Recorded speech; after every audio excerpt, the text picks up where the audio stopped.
Newsroom থেকে আরো একটি গুরুত্বপূর্ণ খবর আপনাদের জানাই। রাজ্যের মন্ত্রী শোভনদেব চট্টোপাধ্যায় তিনি এবার এক বিস্ফোরক মন্তব্য করেছেন। তিনি বলছেন তিনি প্রধানমন্ত্রী নরেন্দ্র মোদী তার শিক্ষাগত যোগ্যতা নিয়ে প্রশ্ন তুললেন। তিনি বলছেন যে আরটিআই করে প্রত্যেকের শিক্ষাগত যোগ্যতা জানা যায়, কিন্তু প্রধানমন্ত্রীর শিক্ষাগত যোগ্যতা জানা যায় না। দেশের জন্য কি করেছেন মোদী, এই প্রশ্ন তুললেন রাজ্যের মন্ত্রী শোভনদেব চট্টোপাধ্যায়। শোনাবো তার বক্তব্য।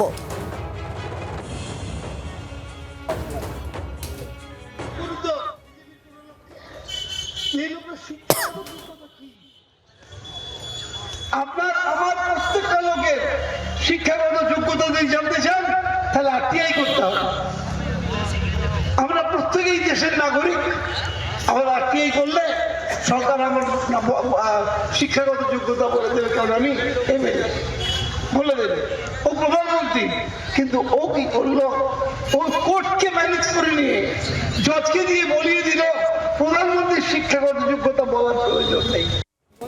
রাজ্যের পরিষদীয় মন্ত্রী শোভনদেব চট্টোপাধ্যায়, তার বক্তব্য আপনারা শুনছিলেন। কথা বলবো বরুণ সেনগুপ্ত, আমাদের প্রতিনিধি এই মুহূর্তে রয়েছেন আমাদের সঙ্গে টেলিফোন লাইনে। বরুণ, একেবারে প্রধানমন্ত্রীর শিক্ষাগত যোগ্যতা নিয়ে প্রশ্ন তুলে দিলেন শোভনদেব চট্টোপাধ্যায়। একেবারেই দেখো, শোভনদেব চট্টোপাধ্যায় কিন্তু তিনি একেবারেই যে প্রধানমন্ত্রীর যে শিক্ষাগত যোগ্যতা সেটা নিয়েই কিন্তু তিনি প্রশ্ন তুললেন। তিনি যেটা বলছেন যে আমরা যারা এমএলএ আছি বা এমপি আছি তাদের আরটিআই করলে তারা কি পাস বা তাদের শিক্ষাগত যোগ্যতা কত সেটা সাধারণ মানুষ জানতে পারে, কিন্তু প্রধানমন্ত্রী তিনি কিন্তু এমনই একটি ব্যাপার করেছেন যে কোর্টকে দিয়ে তিনি বিচারপতিকে দিয়ে তিনি বলে নিয়েছেন যে প্রধানমন্ত্রীর কোনো রকম শিক্ষাগত যোগ্যতা জানার কোনো প্রয়োজন নেই। এটা নিয়েই কিন্তু প্রশ্ন উঠতে শুরু করে দিয়েছে। তিনি বারবার করে এটা নিয়েই প্রশ্ন করছেন কেন প্রধানমন্ত্রী এটা করবেন, তার শিক্ষাগত যোগ্যতা কত সেটা কিন্তু এখনো সাধারণ মানুষ বা ভারতবর্ষের মানুষ সেটা জানে না। তিনি এটা নিয়ে প্রশ্ন তুলছেন যে তাদের শিক্ষাগত যোগ্যতা আরটিআই করে পাওয়া গেলেও কেন প্রধানমন্ত্রীর শিক্ষাগত যোগ্যতা আরটিআই করে পাওয়া যাবে না।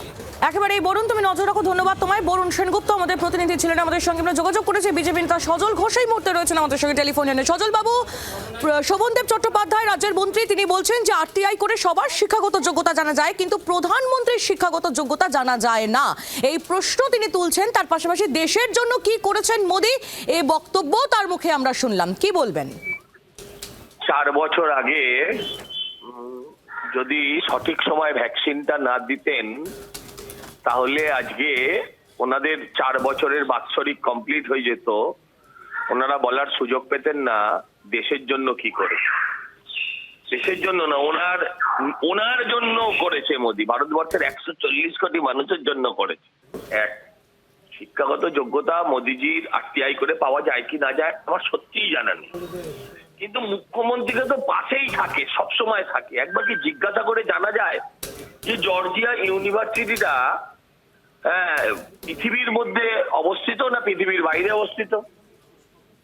এখন ওনার বা ওনার ছেলের নেতা অভিষেক বন্দ্যোপাধ্যায়কে তো একবার জিজ্ঞাসা করাই যায়। ওই যে এমবিএ ডিগ্রিটা নিয়ে এসেছিলে এটা আসল না জাল? যাদের নিজেদের পেছনে এত ময়লা তারা অন্যের পেছন খুঁজে বেড়ায় কেন? আমি তো এই সহজ জিনিসটা বুঝতে পারি না। শোভনদেব বাবু ভালো মানুষ, যত দিন যাচ্ছে দেখলাম প্রকৃত তৃণমূলী হয়ে উঠছেন। বোঝাই যাচ্ছে সজল বাবু আপনার বক্তব্য। অনেক ধন্যবাদ আমাদের সঙ্গে কথা বলার জন্য। বিজেপি নেতা সজল ঘোষ তিনি ছিলেন আমাদের সঙ্গে টেলিফোন লাইনে। বাংলার আওয়াজ, বাঙালির আবেগ, জি 24 ঘন্টা।